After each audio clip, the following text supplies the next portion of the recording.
In today's video, we're turning this into this over the course of 12 months.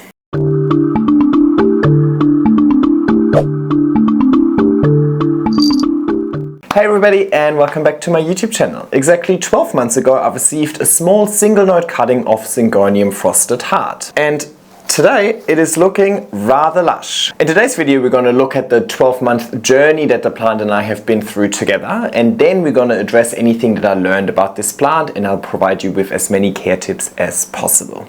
But before we hand over to Jan from 12 months ago, I would really appreciate if you'd subscribe to my channel if you haven't already, like this video, leave a nice comment. Engaging with my content in any shape or form is by far the best way for you guys to support me, and I really appreciate it. So, let's have a look. Last week, Paz, a plant friend from Queensland, came down and she brought those two little cuttings down with her from another friend of ours, Peaches. So Peaches, if you're watching this, thank you. These are two cuttings of Syngonium Frosted heart, I believe they're called. And one of them is for me, one of them is for a friend. I'm going to pot them up both today because, well, I have to pot up one anyway. Might as well just do it twice. Now this is a plant that was never really on my wish list, and to be honest, like a year ago this plant was so overpriced over here in Australia as well, and I think that's really the main reason why I didn't like it. Like, I mean, it looks nice, but if you tell me that this is like selling for $1,000 for a cutting, it's not that nice. I don't remember if $1,000 was like its peak, but it was definitely something ridiculous where I'm like, just because of the price, I don't actually like this plant. But it has come down in price a lot, and you know, I mean, it was a free cutting, so I'm not complaining. And it was well rooted as well, and both of them already have a new shoot. So I just had them in water all week because I just didn't find the time to pot them up. So I just had them in water and I put them in my IKEA cabinet. But today's the time for me to pot them up. Now, I don't think these are growing really large leaves, so I'm really aiming for a lush setup over here in the long run. So I want to try and multiply this as early as possible. So as part of that, I want to pot it up on a small grow vertical pole. As it climbs up, it's probably going to grow 3 or 4 leaves on here. Then I'm going to chop in between every node, and then every leaf is going to turn to its own plant, and then I can put 4 or 5 plants on another bigger moss pole and then let them all climb up, right? Makes more sense than just having that one tiny plant on a huge moss pole straight away. So I'm going to just pot them both on these little grow vertical poles. Grow vertical, by the way, is the name of the actual company that produces these. Now, you don't have to buy them, like they should be easy enough to make yourself as well. It's really just a plastic sheet and a metal, like a coated metal wire at the front. So let's pop them both in their own pot. Beautiful. I put an aeroid mix together for the pot, so let me just quickly pot this up. And I want to pot this up so that the new growth is going to face the pole so that any aerial roots that the new growth will get can attach or can grow into the pole. Whoop. Alright, perfect. Number 1. Let's go with number 2. Alright, and then for the pole itself, I'm going to fill it with tree fern fiber, perlite and bark. And that gets messy, so I'll just do it in the box as well. Now the tree fern fiber, I think technically you could just use tree fern fiber, but it's quite expensive. So I'm just trying to like stretch it with perlite and bark. But at the same time, it also adds a little more aeration into it, even though I don't think aeration is really a problem with tree fern fiber in the first place. Alrighty, beauty, number 1 and number 2. Done and dusted. I'll let my friend choose which one he wants, and the other one will stay with me. I'll put it in the IKEA cabinet and I will check in with you once the plant has grown a little bit. But of course, I'm also going to give it a watering. But you don't need to watch me do that. We'll just check in once there's more to share. And we're back. Exactly 1 month ago, I potted up my Syngonium Frosted heart, and it has started to grow some new leaves, so I wanted to give you a quick update. Alright, now it hasn't attached to the pole itself yet because it hasn't really reached up there. But this was the first leaf that it grew, this tiny leaf, right? And that's to be expected after a single node propagation. Of course, it's going to go down in leaf size. But the next leaf has grown really, really nicely already. And I mean, I haven't had this plant for all too long, but I believe the variegation, or like that white, that frosted part, is definitely enhanced by the great light conditions inside the IKEA cabinet. But time will tell. Yeah, Bertels took my chair, so I'm just going to hover over here. Yeah, so there's been 1 month of growth, and I'll pop it back into my IKEA cabinet, and I'll be back when there's more to show you.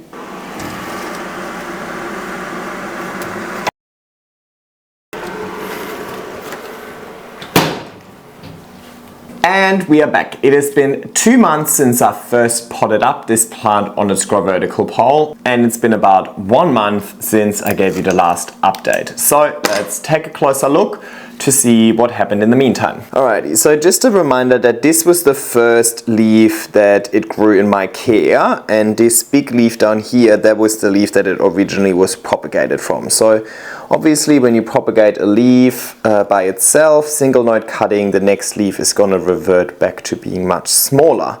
But it had a steady increase in leaf size ever since. This one was its second leaf, and this one was its third leaf, and it's now working on, can we see this little, I think we can see it, this bit over here. It's working on its fourth leaf in my care. Loving this frosted look. I actually was never a fan when I saw it online, but seeing it in person, it is very, very pretty. Now, let's have a look at roots. I cannot put this plant down because it actually has grown 2 really nice roots out of the pot. Now this is just hanging inside my cabinet, right? So it can just hang free, that's okay. But there are also some roots in the pole over here already. I don't know if you can see it. Yep. And I mean, that's to be expected. The plant hasn't even really started climbing up the pole, but you can see that there's definitely some root action going on. So, it's still at the very beginning of its pole, but it's already taking advantage of that vertical extension of the root system. So I think this is going to really, really increase in leaf size quite nicely. But proof is in the pudding, so I'll see you soon when I have some more updates. Back at it again. We are back with an update on this beautiful Syngonium Frosted heart. Let me just bring it a bit closer so you can see. So I'm pretty sure last time when I chatted to you it looked something like this. Maybe it didn't even have this leaf or was about to unfurl this leaf. So we've had at least 2 new leaves since then, and they're definitely increasing in leaf size with the next one coming over here. There are also crazy roots. I had to kind of put this back into the pot. There's some more roots growing down here. I don't know if you can see the little ones just peeking out. And there's another root over here that just really, really likes, can you see this? Here, that really likes the petiole. So sometimes they just grow inside the petiole. So you can kind of try and free them. But you're also very likely to rip it. So I'm not going to do anything with that. Have a look at the roots system at the back over here. And ooh, found its way out of the pot. So this plant seems to be a very, very slow climber. I mean, it has taken advantage of the pole, but it hasn't really climbed up this pole just yet. So what I want to do is I want to bring it a little closer to the pole. It will also, I think, look a bit nicer if I put it like that. And let's do that. So I just got a piece of twine. It's just nice and soft so it doesn't really hurt the plant, and it's just temporary as well. I don't need this on here for a long time. All I do is I'll just wrap it around the plant, and then I will tie it on the back of the pole, and then I can just apply a bit of pressure to bring the plant closer to the actual pole. And that's it. And I'll just do that until it has actually grown decent roots. I really just tied this around here, so it's kind of a bit closer to the pole, but I can just cut this whenever the plant has rooted further into the pole. Looking really, really nice. Righty, I'll pop it back into the IKEA cabinet. This plant is actually really nice because it grows so slowly and compact, if that makes sense. I don't really have to worry about it outgrowing its pole anytime soon. I don't have to worry about it needing more space and so on. So it's gonna have a good time in that IKEA cabinet for a long time, hopefully. Hello, and we're back. It's been 2 months since I've given you the last update on my frosted heart, and not all too much has changed, but I wanted to just quickly check in with you. First of all, probably seen a lot of root growth. That's probably the main thing that it does at the moment, is growing crazy roots. You also see it's growing roots up its own petioles. Kind of, that's annoying. Oh, this one is a good example. See that? Oh, it's just growing that root literally up its petiole. Let me redirect that. There you go, much better. Now, in between I also switched around the lighting in my cabinet, and weirdly enough the lighting for this plant now kind of comes from below.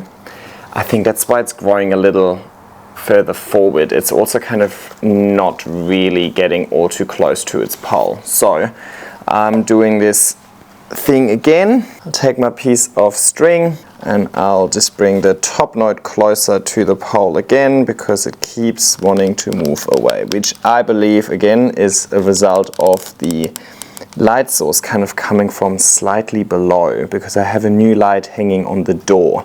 It used to be that all of the light comes from the top. Alrighty, I think that's good enough. I'll pop it back in the IKEA cabinet and I'll update you again in a couple of months' time, or if anything significant happens. See you soon.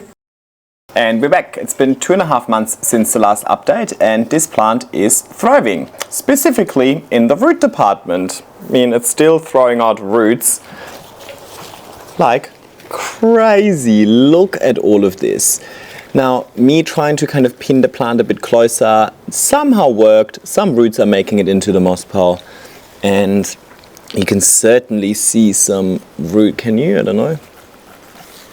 I hope you can. The lighting is terrible here. Maybe here better. I don't know. I hope you can see all of these roots within the moss pole over here. It looks really dry. I'll definitely give this a good water. This plant is about to outgrow the cabinet, and as part of that I really need to get on top of it. But today is not the day for that. I reckon I'll let it unfurl this latest leaf over here. And then by then it should truly reach the top of the moss pole, and I'll then give it a larger pot, a larger pole, and I'll also move it out of the IKEA cabinet. So I reckon that will probably happen within the next 2 weeks or so. So we'll probably see each other really soon. I have no idea how long it's been, but I think editing Jan is a bit smarter and would have put it in front of this clip. I know that overall this has been approximately 1 year, or we're getting close. Let me just find out, one moment. Bradley, can you take over for a sec?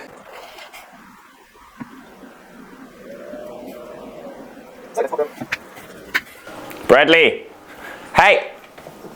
We don't eat the Banksias, yeah? You want Spankies? Oh.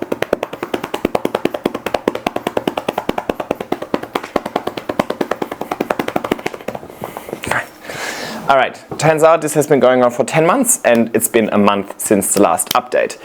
Now, what has happened? Not much. You can see the plant is quite nice and lush. It is reaching towards the top of its pole, but specifically, yes darling, specifically, look at you, so handsome, huh? You keep, no, you're suffering. But specifically, it is just way outgrowing the actual pole from a root system perspective.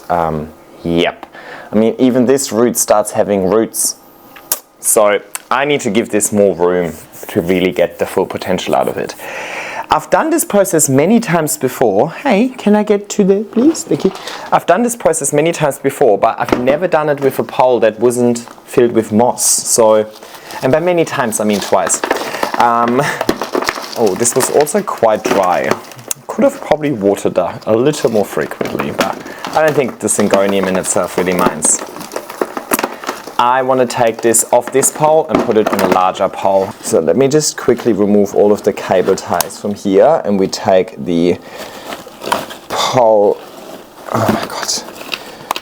Okay, let me just do this and then I'll talk to you. Alrighty, here we go. Let me show you now close up. You can really see how much of a root system this plant has built within the moss pole. So I'm keeping the mesh on here, but I want to give it a larger pole. So we're cutting out that bit to just slide it in. Oh, I might have cut one too many. We'll find out. Easy peasy. Now we are taking this and we're just sliding it into the new pole, and then we're connecting the wire via cable ties. Bradley, you're on fire today. You know it's very, very far off from dinner time. Did you realize that? I know, it's weird with the sun changing, it's getting dark so early, but that doesn't mean that you get dinner early. Yeah, I know, you're suffering. I like working with moss because it's actually quite clean compared to this aeroid mix that's already flying around everywhere, but I think I just need to give up on making this clean and just accept the fact that I will have to sweep and vacuum and steam mop and whatnot on the back of this anyway. Let me just quickly connect this just in a couple of pieces. It doesn't need to be, like, it doesn't hold any structural load, you know what I mean? I said load.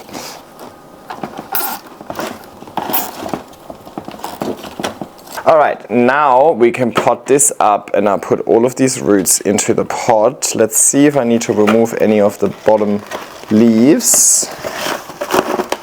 I mean, some of them will be slightly, like the petioles will be slightly covered by the substrate, but that's okay. I'll just expect those to go yellowish pretty quickly. That's not necessarily a bad sign. I think it's just a sign of it being covered by substrate. But that also means that there's a couple new nodes that will make contact with the substrate, which is a good thing. Because, I mean, not that this plant needs any more roots, but I mean, the more roots the better, to be honest. Now to hold this in place, I also always put a little bit of substrate towards the back. I put the pole all the way to the bottom of the pot for structural stability. I put a little bit of substrate towards the back, and that I really compress, and that really locks it in. But there's not really any roots going to the back because, well, there's the pole there, right? It's the plastic. At the front, I don't compress the medium to ensure that the medium is nicely aerated. And now to the good part, because this pole is just filled with aeroid mix, I'll just fill that right up with aeroid mix. That part is easy. It's just messy.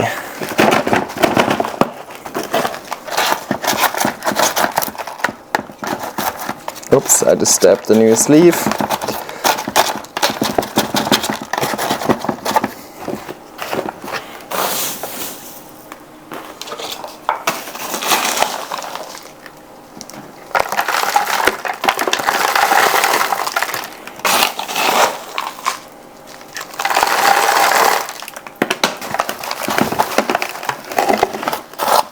I get really agitated by mess, so I need to really finish this ASAP and clean up. I'm getting a bit impatient here. Now I want to fill this quite well because the more substrate the better, so it's almost like bulging out a bit. Beautiful. So I'm also going to just take a big cable tie and kind of bring it slightly closer without destroying the root system. Just like this. It's got a new pole. It's probably going to go back into the IKEA green cabinet just for now. Eventually we'll probably move into the greenhouse, but for now I think that's where I'm going to keep it, and I'll check in with you in a couple of months' time once this plant has been with me for exactly 1 year. See ya! Alrighty, and here we are. So let's address what I learned about this plant. When I initially got that cutting, I was actually anticipating for that plant to grow up that small grow vertical really fast, and that I would then chop the plant into multiple cuttings and then replant multiple cuttings on a new pole to create a lush display. I did not have the need for that at all, because this plant is growing with very short internodal spacing, meaning that it is growing really lush despite the fact that this is just one vine. Of course, I could have still done that at some stage and kind of doubled the impact. Imagine I'd have 2 vines on here, it would be twice as lush, but I am quite limited with the space in my IKEA cabinet, so I'm actually quite happy with just 1 vine on this. But these days they should be quite affordable, so I think, you know, not a bad idea for a double or triple planted pole if you want to add this plant to your collection, because it doesn't really size up that well. So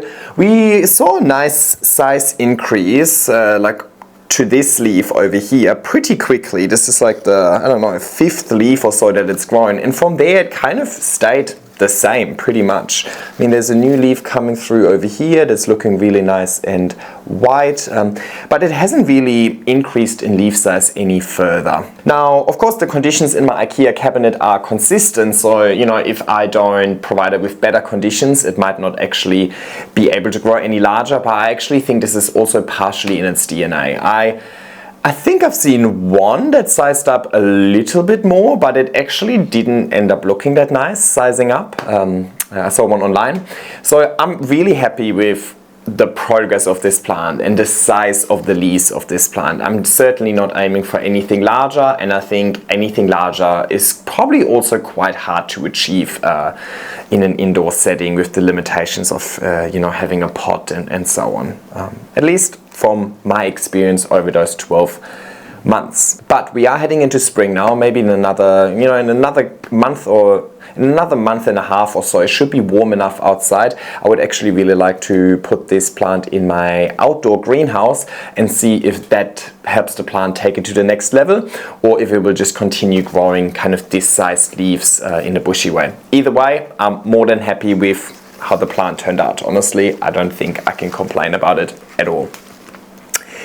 Now, with the frosted part, I don't think this, it seems that the new leaves come out a little bit more frosted and then over time fade to green, which is also not really a bad thing. You know, the green bits is the chlorophyll that helps the plant photosynthesize and basically stay alive. So we don't mind a green plant, but of course we get this plant for that sort of frosted look. I think I am not giving this plant enough light for that frosted look to really come out. And now that it is on the larger pole, on the larger pot, I actually had to put it all the way to the bottom of my cabinet. It's living in this corner over here, or lived in that corner for the last 2.5 months, and there's one light over here mounted at the door and one light mounted at the top over here. So I wouldn't really get any light from the top one, I would only get light from this one mounted at the door. But I think it is basically in quite a dark spot within the cabinet, and hence not really giving me these nice frosted leaves anymore. At least that's my experience, but it's still early days. I've only ever grown this plant inside the cabinet.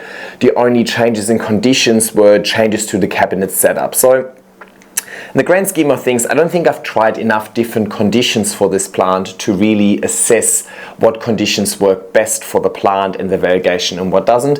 But for my initial observations, I believe I would have to give it more light to bring out the variegation, and maybe that would then also help with further increasing the leaf size. Suppose we'll find out in year 2. In my IKEA cabinet, it is provided with very high humidity. It's usually around 90 to 99% humidity in there because I insulated the cabinet, so it's nice and humid. I don't believe this plant actually requires this level of humidity, and I also don't think this plant is afraid of drying out a little bit. If I compare this to some of my velvet philodendron that I've got on moss poles, for example, I'm doing a really good job at never letting the moss poles dry out, and my velvet philos really like that. With this plant, I have chosen an aeroid mix in the pole. That aeroid mix is much drier, more aerated. Yes, it is in a high humidity environment, but throughout the updates, you also saw that sometimes the substrate within the pole and the pot were actually quite dry. I really think this is a plant that can tolerate drying out a little bit more, and I think that's also kind of in line with what I've experienced with other Syngoniums before. So if you're somebody who has a hard time staying on top of their watering, has a hard time keeping poles moist, or doesn't want to use moss, I think this is a good candidate. It's still thriving, and definitely in the root department. I mean, you saw throughout all of these updates, it was rooting very well. It was growing a large root system despite not having moss in the pole, despite the substrate drying out a little bit, right? So I think this is a great plant for somebody who doesn't have a super high humidity environment, which causes the poles to dry out and so on, right? So definitely a little bit more tolerant towards inconsistency in watering. Let's put it that way. I think that's a good way to describe it, which suits people that are, let's say, like busy, you know? If plants isn't your priority, then this is probably a plant that works really well for you.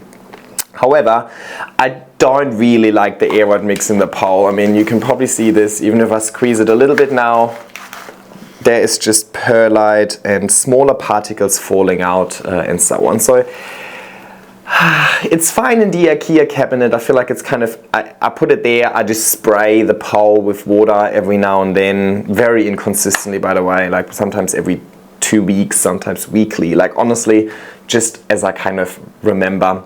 And it's okay because it's in that cabinet. If I would have that outside of the cabinet, I feel like it would get a little bit messy.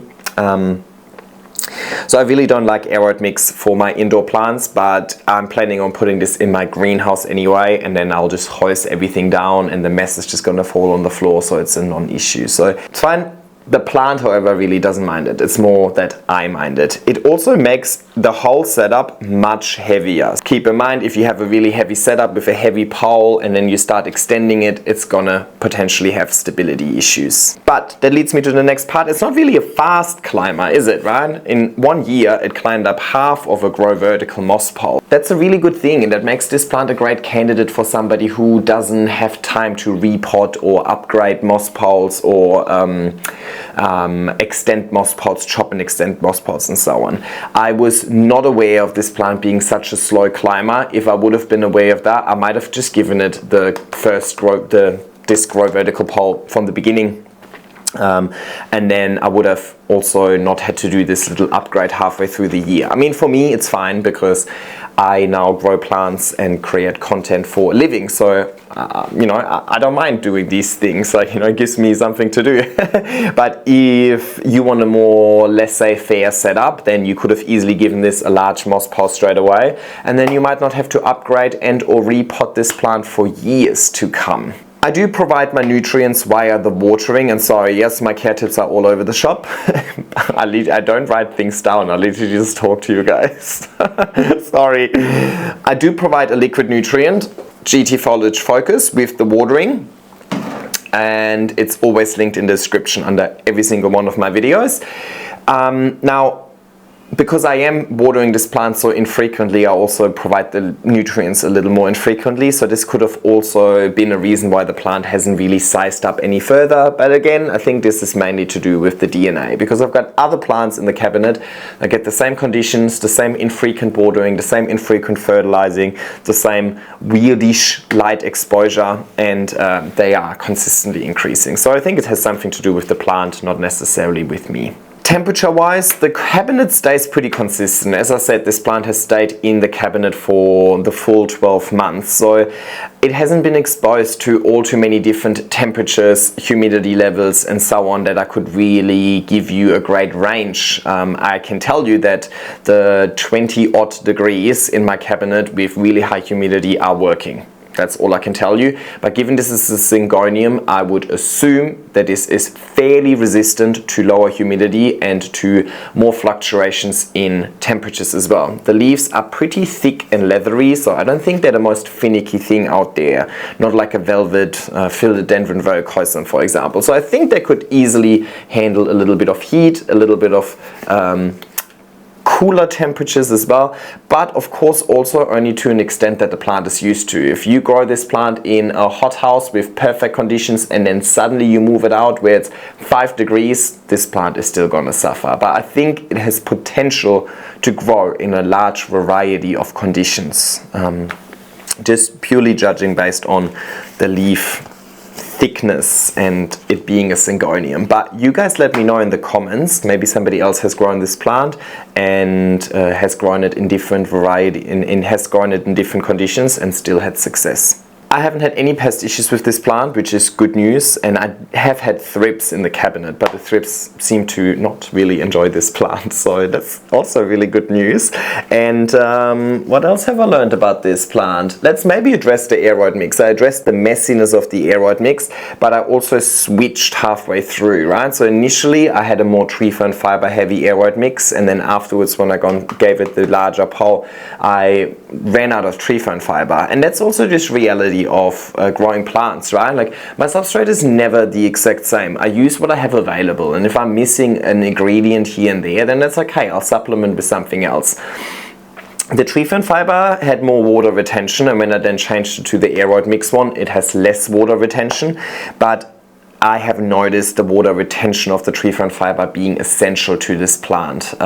Really, as I mentioned before, I really don't think it minds drying out a little bit. I do think it actually prefers living on the dry side than it being too moist at all times. And yeah, I think that's all I really have to say. So to maybe wrap it up, I think this Syngonium is a great plant for somebody who kind of likes the idea of variegation but doesn't like this gamble of, is this variegation going to be sectoral? Is the plant going to go full white or not? Is this always going to be a healthy amount of variegation, and then over time will fade to green to keep the plant nice and healthy? So almost like a Florida ghost from what I've seen. This plant stays quite compact and small, climbs, but it climbs with very small internodal spacing, making it a great plant for somebody who doesn't want to go through frequent chop and extends. And I can highly recommend using this plant with a moss alternative if you don't want to use moss. I think those are kind of like the more unique learnings that I made with this specific plant over the other plants that all follow the same process. You guys know me by now, all of my plants kind of have to